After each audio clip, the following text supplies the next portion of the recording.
Hi guys, Penny Rose Journals, how you doing? Just a quick one today.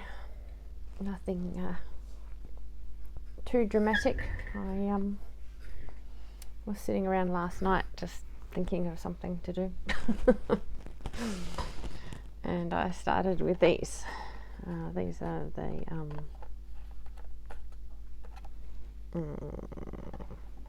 flashcards that I picked up a while ago and batch dyed.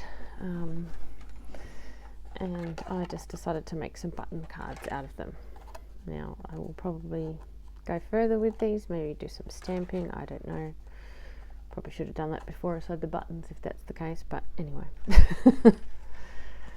So this is my button box. Way too many buttons, as you can see. So yeah, last night I did, well, I started a yellow one, but I did brown buttons and black buttons last night. Just a few. And I pulled out some yellow buttons, some pink and red buttons, and some blue buttons to continue on with. So yeah, if you want to watch me sew buttons to card, here's your opportunity. You could do all the same buttons. I just don't have a lot of the same buttons. I do have a few, but yeah, I kind of like just all the odd buttons. You could do different colours as well if you really wanted to. Again, I kind of just wanted to make them in sort of colour batches, if you like, for certain journals, I guess. For journals of those sort of colours. I'll probably, like I say, decorate them further as I go. Probably when they're needing to go into a journal, I will decorate them then. So I just like to put a little mark with my needle, just so that my buttons are sort of spaced relatively evenly. I don't punch it, I just do a little divot. I can see that with my glasses on. If I don't have my glasses on, I've got no chance, but just make sure that the buttons sort of line up to a certain extent. I'm not too precious about it, but yeah.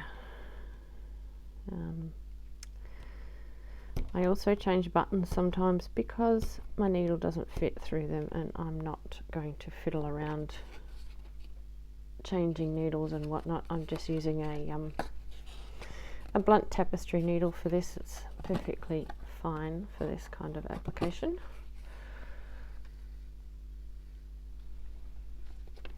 This is where I work out whether it goes through my button. It really doesn't. So there's my yellow buttons. I've buried them.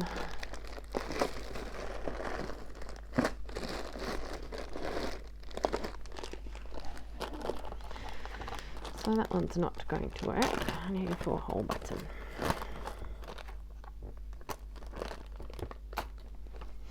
And these are the other buttons going on there. It would be nice if I could find a bigger one.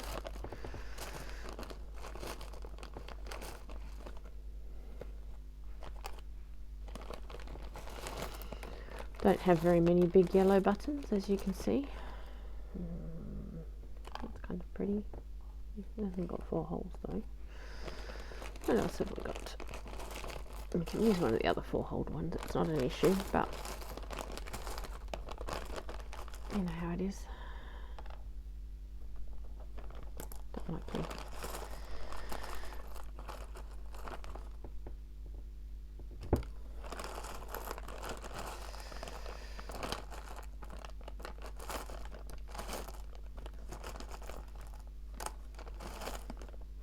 Most of my buttons, my yellow buttons, the interesting ones are shank buttons, and I'm not really working with shank buttons right at the moment. So anyway, we'll use some of these, but I'll just use this one for here if this one fits. Yes, it does. Like I say, not going to be precious about it. Any button will really do. It's just yeah, I like to sew them in a sort of square pattern on the front, so there's no crossing threads. I know lots of people like that X on the front of their buttons. I do too sometimes. And then you get a knot. I did all of these button cards last night and didn't get a knot one time. Of course, as soon as I turn on the camera, my thread goes, you know what? Let's make this as difficult and slow and tedious as possible for people to watch. Story of my life, really. And it's the tiniest little flippin' knot in the world. So, cannot for the life of me get it undone. No, it's just not having it. Is it going to go through the hole? Yes, it is. Good.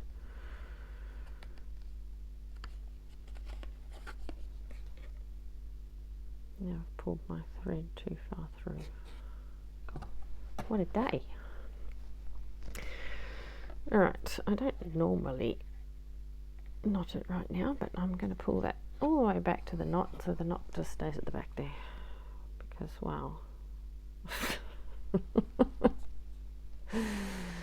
Oh my word. Anyway, as you can see, this is really simple. Unless, of course, you're making a video, in which case it just becomes absurdly difficult. So, just put a couple of knots in the back there, so that is now secure. Okay, moving on to another button. I like to punch my holes just with my needle first. Just makes life easier. This is quite thick card, obviously, being flash cards, so it's very sturdy. I don't feel the need to reinforce it or anything. If you had something a bit thinner, you might want to reinforce it.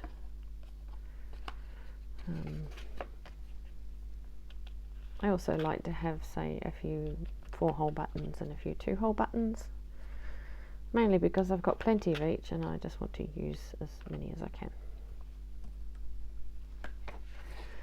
And I like to knot it behind each button, that way if it gets cut, the thread gets cut. I mean, I may cut all the threads later, I don't know, but the buttons will still be secured to my piece of card, even if I do decide to cut the threads.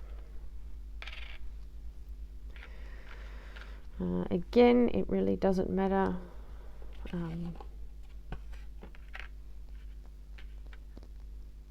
know, in which order you decide to sew your buttons on.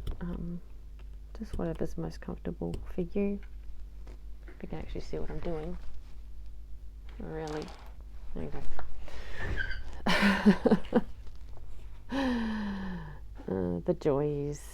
The joys of video making. But anyway, I'm pretty sure you all know how to sew buttons. And if you don't, here's a perfect opportunity to learn, because this is the easiest thing to sew buttons on in the world. Piece of card. So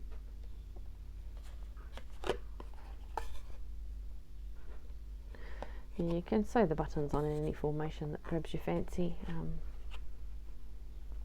I tend to just do it this way, but yeah, sometimes I don't. Sometimes I'm just thinking about other things and go off at a tangent and sew them on all over the place, but there we go. There's another one knotted on. I'll put this big sucker on here. Not really yellow, but it's a sort of creamy colour and it's an interesting looking button, so it makes the grade for today. And remember these buttons. Most of my buttons that I have, some of them came from my grandmother, some of them came from my mother, some of them I've collected over the years. But these ones in particular, and a lot of my buttons, I'll go in to grab a button to sew and I'll be like, oh, I remember this button because I used to sit on the floor of the sewing room and play with the buttons while my mother would sew or my grandmother would sew. They both sewed their own clothes or all our clothes, and yeah, it's funny how you remember strange little things like that. And I'm like, I remember this button from when I was a child. Like, so weird. I don't know, maybe that's not strange, but I mean, I tend not to remember a lot of things. I always joke with my kids and say, oh, look, I know I was a child because we don't come into this world fully formed, but the only reason I know I was a child is because I'm here. I could have been spawned yesterday as far as my memories are concerned. So it always amuses me when strange little things like buttons spark a memory. I'm like, yeah, I don't remember anything about my first bloody 30 years of life, but this button I recognise.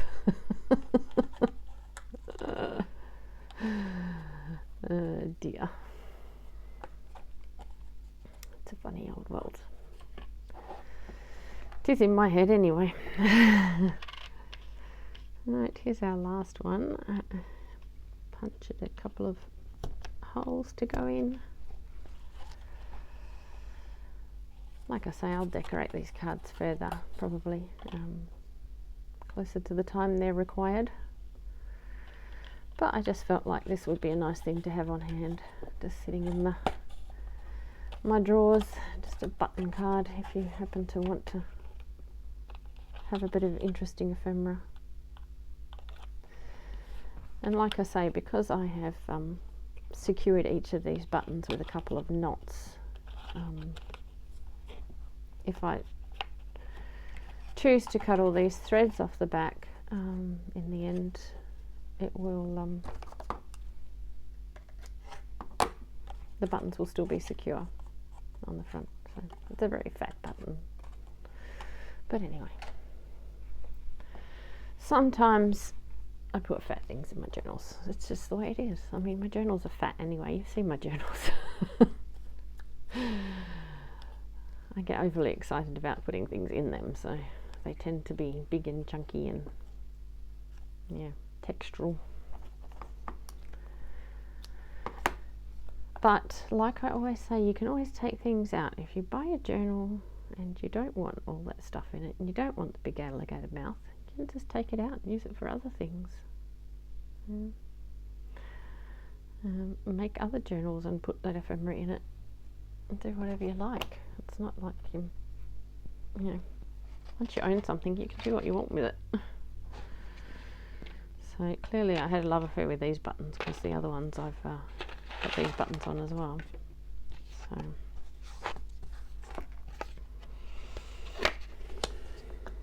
these seem to have two sides, one side that was dark and one side that was light when they dried. I don't know why. Maybe that side was up, maybe that side was up, I don't know.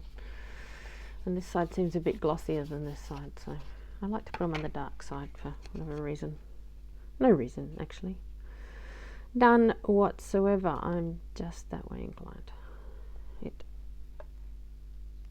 has happened every time I've done one of these, so I assume I like it that way. My daughter and I often have these conversations. She'll ask me what I want for dinner, and I'll finally decide, and she'll go, that took you a long time. And I'm like, well, I had to work out a way to decide, because it's not like I feel like this or that in particular. This restaurant is closer, or this will be cheaper for dinner, or there's always a reason, but it's often not the reason you would imagine I would choose things. So yeah, I don't even know how my own head works, so can't be expected to explain it to other people. So yeah, I have an interesting decision making process, and I don't think it's always something that other people understand. But that's okay, as long as I get there in the end. I always find it difficult. I mean, I know there's always that thing about women not knowing what they want to eat when asked, but that's something I have always struggled with. I never know. It's weird because I'm obsessed with eating. I love eating. I eat anything pretty much, but if I'm hungry I don't care what I eat as long as there's something to eat. I don't know if that makes any sense to anybody, but I'll literally just grab a slice of bread and a slice of cheese out of the fridge, and no butter, no nothing, just eat that, and I'm happy with that. I don't need a gourmet meal. I'd think I'd be thin, but no, I like to eat. I like to eat a lot, but I'm just not fussed on what I eat particularly. So anyway, I keep hoping I'll grow out of it, but it hasn't happened yet. So, whereas my daughter will say she's hungry and then cook a gourmet meal for herself because that's what she wants. I'm like, I have no preference as to what I'm eating, just give me food. So that one's a bit loose. Doesn't matter. Nothing matters. So yeah, this is what I'm doing today, and I'm sure it's not particularly scintillating, so I will probably stop the video now and yeah, just keep on stitching away until I've used up all these buttons that I pulled out. I think I've pulled out enough buttons to make four cards of each colour, 6 buttons on each card. So that is where I'm going to be working towards today, and yeah, once they're all done I will pop a picture at the end of this video so you can see them all. Like I say, they're not going to be particularly interesting, they're all going to be like this, so I'm not sure you need a picture at the end of the video, but I'll put you one anyway in case you want to see pretty red buttons sewn to a card or whatever. So, alright guys, I've been blabbing on about goodness knows what and mumbling and carrying on about things that are not even mildly interesting or relevant to what I'm doing, so yeah, I'll leave you with all of those thoughts for your day. Lucky you, and I will talk to you again next time.